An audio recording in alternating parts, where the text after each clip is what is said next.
Hi friends, welcome to AKP kitchen. இன்னைக்கு நம்ம என்ன பண்ண போறோம்னா, நம்ம வீட்ல டின்னருக்கு ஒரு சைட் டிஷ் ரெசிபி. அதாவது ரெகுலரா வந்து தோசை, இட்லிக்கு சட்னி, சாம்பார் இல்லைன்னா என்ன பண்ணுவோம், கார சட்னி அந்த மாதிரி பண்ணுவோம். அப்படி இல்லாம ஒரு மட்டன் டேஸ்ட்லயும் இருக்கணும், அதே இது வெஜிடேரியனாவும் இருக்கணும்னு சொல்லிட்டு நம்ம இன்னைக்கு வந்து வடகரி பண்ண போறோம். வடகரி வந்து பிள்ளைங்க எல்லாருக்குமே ரொம்ப பிடிக்கும். ஸோ இன்னைக்கு வடகரிக்காக தான் நம்ம ப்ரிப்பேர் பண்ணிட்டு இருக்கோம். இதுக்கு பார்த்தீங்கன்னா கடலை பருப்பு. இத வந்து கிட்டத்தட்ட ஒரு 1 ஹவருக்கு முன்னாடி நீங்க ஊற வச்சுருங்க. 1 மணி நேரமோ, 2 மணி நேரத்துக்கு முன்னாடி நீங்க கடலை பருப்பு ஊற வச்சுருங்க. நான் ஒரு 200 கிராம்ஸ் கடலை பருப்பு எடுத்து ஊற வச்சு வச்சிருக்கேன். அதே மாரி இன்னைக்கு என்னன்னா டைம் எனக்கு ஃப்ரீயா இருந்ததுனால கொஞ்சம் வெங்காயம், தக்காளி எல்லாமே நம்ம கட் பண்ணி வச்சாச்சு. கடகடன்னு நம்ம வந்து செஞ்சிடலாம். ரொம்பவே ஈஸியா செய்யக்கூடிய மெத்தட் தான் இது. நான் அடுத்தது என்னென்ன பண்றேங்கிறத நம்ம இந்த வீடியோல பார்க்க போறோம். ஓகேங்களா? அதுக்கு முன்னால இன்னைக்கு நான் கட்டியிருக்கேன் பார்த்தீங்களா, இந்த சாரி தான் நமக்கு கிளாட் ஃபேஷன்ல சேல்ஸ்க்கு வந்திருக்கு. அழகான ஒரு பேப்பர் காட்டன். நல்லா உங்களுக்கு வந்து எப்படி சொல்றது? நல்லா காட்டன் சாரீனா மொடு மொடுன்னு இருக்கும்ல, அப்படிலாம் இல்லாம நல்லா சாஃப்ட்டா உங்களுக்கு கட்டுறதுக்கு சூப்பர்பா இருக்கும். சாரி நல்லா கான்ட்ராஸ்டிங்கா அந்த மாரி பார்டர் குடுத்துருப்பாங்க. சாரி வித் ப்ளவுஸோட தான் வருது. பட் நான் வந்து பிளெயின் ப்ளவுஸ் போட்டு மேட்ச் பண்ணியிருக்கேன். இதுதான் உங்களுக்கு வந்து சாரியோட பல்லு. இதுல 8 கலர்ஸ் அவைலபிளா இருக்கு. ஃபுல் ஓப்பன் வீடியோ பார்க்கணும்னா நம்மளுடைய யூடியூப் சேனல்ல மார்னிங் 8:00 யூடியூப் சேனல் பேர் வந்து கிளாட் ஃபேஷன். நீங்க செக் பண்ணுங்க. பார்த்துட்டு உங்க ஆர்டர் வந்து நீங்க பிளேஸ் பண்ணுங்க. இந்த சாரி போக எக்கச்சக்கமான சாரி கலெக்ஷன்ஸ் இருக்கு. இதுல 2 சாரி வாங்கினாலும் 1 கேஜி. இது போக மேர சாரிய கூட நீங்க கம்பைன் பண்ணி வாங்கினாலும் 1 கேஜிக்கான கொரியர் அமௌண்ட் தான் வரும். பார்த்துட்டு உங்க ஆர்டர வெப்சைட்ல தெரிஞ்சவங்க வெப்சைட்ல பண்ணுங்க. இல்ல WhatsAppல இந்த ஸ்க்ரீன்ல தெரிய நம்பருக்கு வாட்ஸ்அப் பண்ணி உங்க ஆர்டர் பிளேஸ் பண்ணுங்க. ஓகேங்களா? வாங்க நம்ம வீடியோல என்ன பண்றோம் எப்படிங்கிறத பார்க்கலாம். இத வந்து ஒரு 2 டைம்ஸா நான் போட்டுக்கிறேன். நீங்க கொஞ்சமா எடுத்திருந்தீங்கன்னா ஒரே தடவ போட்டுக்கோங்க. நான் 2 தடவையா இத போட்டுக்கிறேன். ரொம்ப வந்து மையா அரைச்சிடக்கூடாது. கொஞ்சம் கொரகொரப்பா. நம்ம பருப்பு வடைக்கு அரைக்கிற மாரி அரைச்சு எடுத்துக்கலாம். இப்ப பார்த்தீங்கன்னா, நான் 2 டைம்ஸா போடுறேன்னேன். அப்புறம் பார்த்தீங்கன்னா, ஒரே டைம்ல எல்லாமே நம்ம போட்டு எடுத்தாச்சு. இந்த மாரி கன்சிஸ்டன்சிக்கு நீங்க வந்து அரைச்சு எடுத்துக்கோங்க. இந்த மாரி அழகா நீட்டா அரைச்சிட்டு, இப்ப நான் அடுப்புல வந்து அது என்ன சொல்றது, இட்லி கொப்பரை. இட்லி கொப்பரையில தண்ணி ஊத்தி வச்சிருக்கேன். நீங்க வந்து வேற ஏதாவது கடாயில நீங்க இந்த மாரி இட்லி தட்டு போட்டு நீங்க அவிக்கிறதா இருந்தாலும் அவிச்சுக்கோங்க. இது நம்ம வந்து எண்ணெயில வந்து வடை மாரி போட்டு பொரிச்சுலாம் எடுக்க வேண்டாம். இது வந்து எப்பவும் போடுற இட்லி அந்த துணி போட்டுக்கோங்க. அப்படி இல்லைன்னு சொன்னா, நீங்க எண்ணெய் தடவிட்டு வெறுமனையா கூட வச்சுக்கோங்க. நான் இத வந்து மொத்தமா கொஞ்சம் கொஞ்சமா இந்த மாரி போட்டுட்டு நம்ம அவிச்சு எடுக்க போறோம். தண்ணி சூடு பண்ண வச்சாச்சு. இப்படி போட்டுக்கோங்க.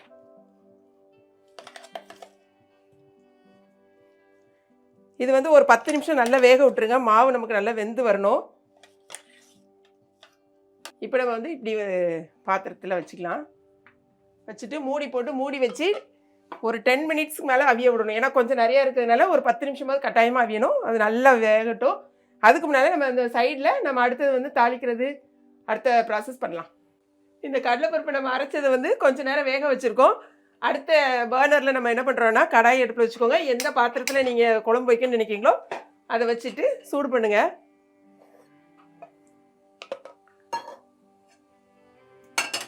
சூடானோடனே ஒரு 2 ஸ்பூன் ஆயில் ஊற்றிக்கலாம்.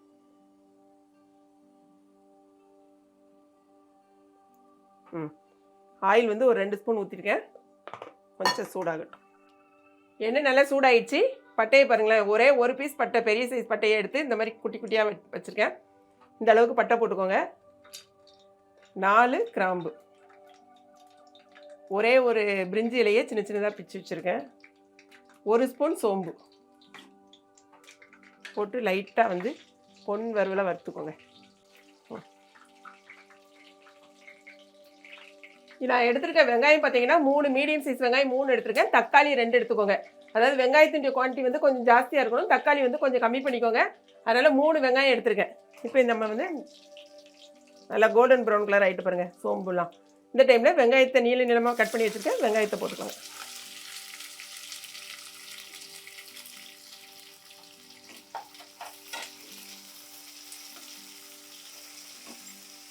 இந்த வெங்காயம் வதங்கும் போதே பார்த்தீங்கன்னா ஒரு 3 பச்சை மிளகாவே நீள நீளமாக கட் பண்ணி வச்சுருக்கேன் பாருங்க. அதே அது கூட போட்டுக்கோங்க. கொஞ்சம் வெங்காயம் நல்லா வதங்கட்டும். வெங்காயத்தை பார்த்தீங்கன்னா இந்த அளவுக்கு நல்லா ப்ரௌன் கலராக நல்லா ஓரளவுக்கு வதங்க ஆரம்பிச்சிச்சு. இந்த டைமில் நம்ம இஞ்சி பூண்டு பேஸ்ட் பண்ணோம். இந்த அளவுக்கு ஒரு பெரிய ஸ்பூனுக்கு 1 ஸ்பூன் இஞ்சி பூண்டு பேஸ்ட் நம்ம ஆட் பண்ணிக்கலாம். போட்டு இதனுடைய பச்சை வாசனையும் கொஞ்சம் போட்டோம். இப்போ 2 நிமிஷம் ஆயிடுச்சு. நல்லா வதங்கிச்சு பாருங்கள். இஞ்சி பூண்டு பேஸ்ட் நல்லா வதங்கிச்சு. எடுத்து வச்சுருக்கிற 2 தக்காளி. வெங்காயம் வந்து கொஞ்சம் அதிகமாக இருக்கணும், தக்காளி கொஞ்சம் கம்மியாக இருக்கணும். 2 தக்காளியும் அது கூட ஆட் பண்ணிக்கோங்க. வெங்காயம் தக்காளி வதக்குறதுக்கு நம்ம வந்து உப்பு போட்டுக்கலாம். இது வதங்குறதுக்கு மட்டும் நம்ம போட்டுக்கலாம். போட்டு நல்லா வதங்கட்டும். கொஞ்சமாக மஞ்சத்தூள் போட்டுக்கலாம். இது வதங்கும் போதே கொஞ்சம் ஒரு ஸ்பூன் மஞ்சத்தூள்.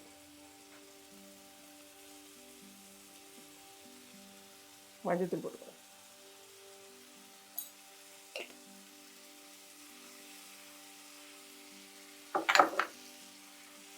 வெங்காயம் தக்காளியும் நமக்கு நல்லா வதங்கிடுச்சு பாருங்களேன்.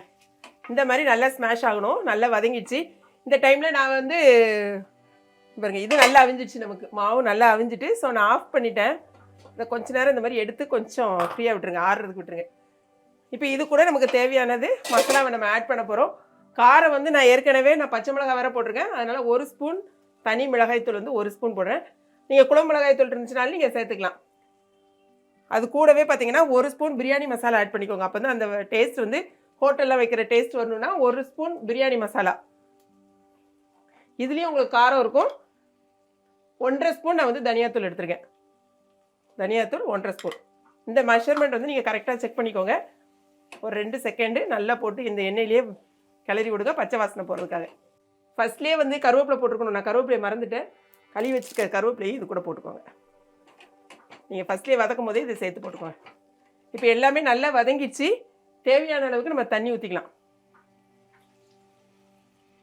தண்ணி வந்து உங்களுடைய அளவுக்கு தகுந்த மாதிரி போட்டுக்கோங்க. ஏன்னா இது நல்லா கொதிக்கணும். ஒரு 10 மினிட்ஸ் நல்லா கொதிக்க விட போகிறோம். தேவையான அளவுக்கு இப்போ வந்து நம்ம சால்ட் ஆட் பண்ணிக்கோங்க. மாவில் வந்து நம்ம உப்பு எதுவுமே போடல. இப்போ நம்ம எல்லாமே அதுக்கான தேவையான எல்லா அளவுக்கும் உப்பு நீங்கள் இதில் சேர்த்துக்கோங்க. உப்பை செக் பண்ணிக்கோங்க. கொதிக்க விட்டுட்டு ஒரு 10 மினிட்ஸ் நீங்கள் வெயிட் பண்ணுங்கள். நல்லா கொதிச்சதுக்கப்புறமா நம்ம அவிச்சு வச்சுருக்கோம் பார்த்தீங்களா, இந்த மாவை நம்ம அது கூட ஆட் பண்ண போகிறோம். அவ்வளோதான். கொஞ்சம் பிச்சு போட்டிங்கன்னா நம்மளோட சூப்பரான வடகரி ரெடி ஆயிரும். உங்களுக்கு தண்ணி வந்து இன்னும் தேவைன்னா கூட கொஞ்சம் வச்சுக்கோங்க. ஏன்னா இது வந்து கட்டியாகும். நல்லா கொதிக்கட்டும். இப்போ நான் வந்து ஒரு 10 நிமிஷம் மீடியம் ஃப்ளேமில் போட்டு நல்லாவே நான் கொதிக்க விட்டுட்டேன் பாருங்க. சூப்பராக கொதிச்சு வந்துச்சு. இந்த டைமில் பார்த்தீங்கன்னா நம்ம அவிச்சு எடுத்துருந்தோம் பார்த்தீங்களா, அதை நல்லா கை விட்டு நல்லா உதிரி உதிரியாக இந்த மாதிரி எடுத்து வச்சுக்கோங்க. எடுத்துகிட்டு இப்போ நம்ம எடுத்து போட்டுக்கலாம். சப்போஸ் கொஞ்சம் நிறையா இருந்துச்சுன்னா மீதி இருந்துச்சுன்னா நீங்கள் உள்ளே வச்சுக்கோங்க. வச்சுட்டு இன்னொரு நாள் யூஸ் பண்ணிக்கலாம். பார்த்தீங்கன்னா ஏன்னா இது ஊற்றின உடனே போட்ட உடனே நமக்கு நல்லா திக்காகும்.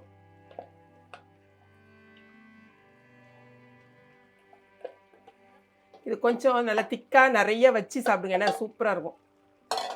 இது ஒரு 2-3 நிமிஷம் நமக்கு இப்படி வதங்கட்டும். இப்போ நம்மளுடைய இது ரெடி ஆயிடுச்சு. கட் பண்ணி வச்சுருக்கீங்க பாருங்களேன். கட் பண்ணி வச்சுருக்கேன் கொத்தமல்லி இலையை நீங்கள் மேலே அப்படி தூக்கிக்கோங்க. நம்ம இன்றைக்கி வந்து தோசை கூட நான் சாப்பிட போகிறேன். இது இட்லி, தோசை, நீங்கள் பூரி, அப்புறம் வந்து இடியாப்பம் எல்லாத்துக்குமே நல்லா தான் இருக்கும். ஆப்பம், இடியாப்பம் எல்லாத்துக்குமே சூப்பரான ஒரு சைட் டிஷ்ஷு. ஸோ நம்ம தோசையோட இது எப்படி இருக்குன்னு பார்க்கலாம். நம்மளுடைய வடகரி வந்து சூப்பராக ரெடி ஆகிடுச்சு பாருங்கள். இப்போ வந்து உடனே நான் சாப்பிட போகிறோம். அதனால் இந்த மாதிரி திக்னஸில் இருக்கும்போது நம்ம கரெக்டாக இருக்கும். இது வந்து இப்படி வச்சு சாப்பிட்றதுக்கு ரொம்பவே சூப்பராக இருக்கும். நீங்கள் கொஞ்சம் லேட்டாக சாப்பிட்ற மாதிரி இருந்துச்சுன்னா கொஞ்சம் இன்னும் தண்ணியாக வச்சுக்கோங்க. ஏன்னா இன்னும் கொஞ்சம் நேரம் கழிச்சு உங்களுக்கு வந்து கொஞ்சம் கட்டியாகும். இப்போ நான் தோசை செஞ்சு உங்களுக்காக சாப்பிட்டு காமிக்க போகிறேன். எப்படி இருக்குன்னு டேஸ்ட் பார்க்கலாம். இப்போ வந்து ஒரு தோசை நமக்காக போட்டாச்சு பாருங்கள். எவ்வளோ ஒரு சூப்பரான ஒரு ரோஸ்ட் போட்டாச்சு.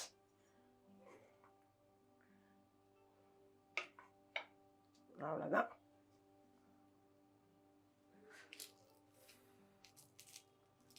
முருன்னு ரோஸ்ட்டு கூட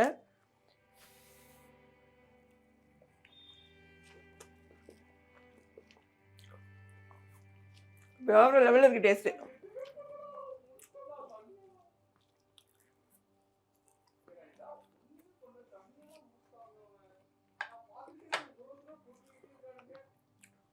ரொம்ப டேஸ்ட்டாக இருக்குது.